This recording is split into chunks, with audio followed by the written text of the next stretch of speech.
Joining us now, Joe DiGenova, legal analyst, a former U.S. attorney to the District of Columbia, in a rare Friday appearance. Hey, Joe, thank you so much for taking the time to join us. Morning, Joe. My pleasure. There is a second hurricane in the country after Florence, and it's inside the Justice Department. And who would that happen to be? Oh, a lot of bad people being found out. Yeah. Let's start off, though, with something that Ruth Bader Ginsburg had to say about the Brett Kavanaugh hearings, because apparently this is not all said and done. Here's the notorious RBG. Think of Justice Scalia, who is certainly a known character, if the vote was unanimous. But that's the way it should be. Instead of what it's become, which is a highly partisan show. So the notorious RBG not making Democrats happy by saying that it's become a highly partisan show. And it's not over. Dianne Feinstein apparently has received a letter it came through someone affiliated at Stanford University who was given this letter. And it has to do with, she won't tell anybody what's in it, so it's from an anonymous source who is accusing Brett Kavanaugh of misdeeds in high school. Well, first of all, she has had the letter since July. Oh. So this is not something new. This was given to her in July, and she has saved it for this moment because they are falling through the floor. The Democrats are. Now, first of all, many people have called this a Hail Mary pass. That is blasphemy to Our Lady.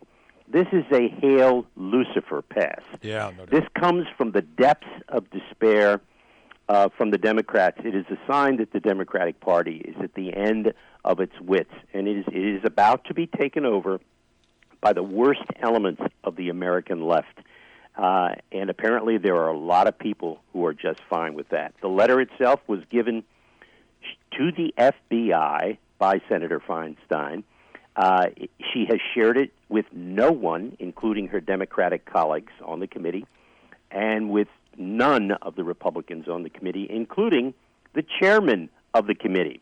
So let's say that the letter is for real, that this person exists, that it was sent to the Congressional Office of Congresswoman Eshoo, who is another left-wing nut, and it was delivered to Senator Feinstein. Let's assume it's an accurate letter. The FBI took the letter and sent it to the White House, and they said this should be included in your background file on Judge Kavanaugh. They have not launched an investigation, and they are not going to, because there's no basis for it. This is let's assume it's true. This is an allegation about an incident in high school 37 years ago. If anything happened, the statute of limitations has run, and therefore there is absolutely nothing for them to investigate because it does not impinge on anything. But I don't believe anything happened, number one, and I think the reason the person wants to remain anonymous is that she either doesn't exist or she's got problems. So, I mean, what do you do with this? This is a symptom of the derangement of the Democratic Party, and I think it's an insult to the Senate. But after watching Cory Booker the other day, why is anybody surprised? Yeah, well, I'm sure you heard that Clarence Thomas went after Cory Booker. We heard Ruth Bader Ginsburg speaking out about the Kavanaugh hearings. Here's Clarence Thomas talking about Cory Booker. People who actually ask the questions at confirmation hearings instead of Spartacus, we use. As long as we're looking at our interests or scoring points or looking cute or being on TV, if you can't debate hard issues honestly, with honor, with integrity, how do we keep a civil society? Yeah, those are all really great questions. Yes. Really yes, good it's all perfect. And I think, again, I don't think Cory Booker did himself any good with either, believe it or not, the mainstream media or reasonable elements in the Democratic Party. I can assure you people like Joe Lieberman and others don't think very much of that. Perhaps Kamala Harris next to him may have enjoyed it. although she's running for the same job he is, President of the United States. I find these people to be so offensive. I worked on the Judiciary Committee for Senator Charles Mathias of Maryland, one of the great U.S. senators ever, at a time when America had real U.S. senators. What we have now are mannequins. Watching this clown, Cory Booker, was an insult to the United States Senate, and as someone who spent years working in the Senate and doing judicial confirmation hearings, including Supreme Court nominations, I'm sickened by these people, utterly sickened by them.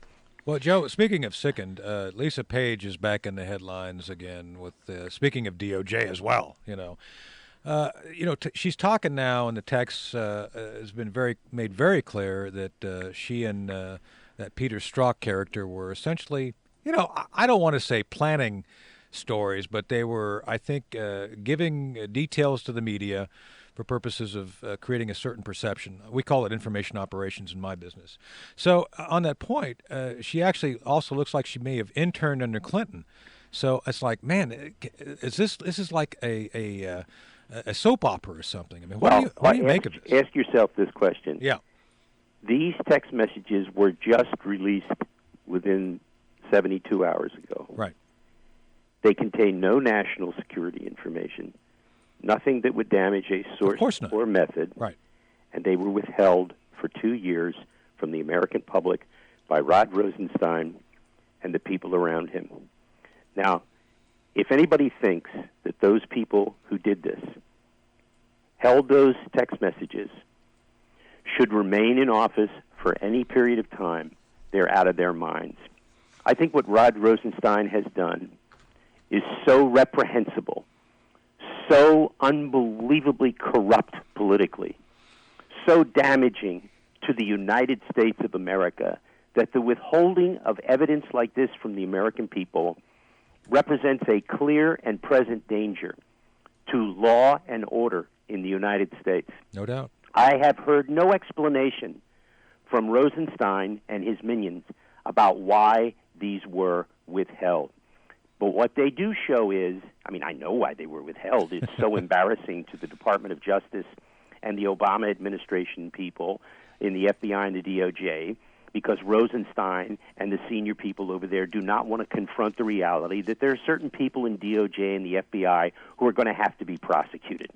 Those leaks by Page and Strzok were criminal offenses. Yep. They were done purposely to do two things: to despoil the name of Donald Trump, but almost as important, to dishonor and to corruptly make Carter Page look like the agent of a foreign power. When Strzok and Page did that, along with James Baker, the general counsel of the FBI, McCabe, and others, they committed criminal acts. They will not be able to get away with it. I can assure you that all of them are going to face criminal charges, either misdemeanors or felonies, for violating the Espionage Act by revealing information from a FISA application, and that the reporters who wrote those stories knew that the information they were getting was false about Carter Page.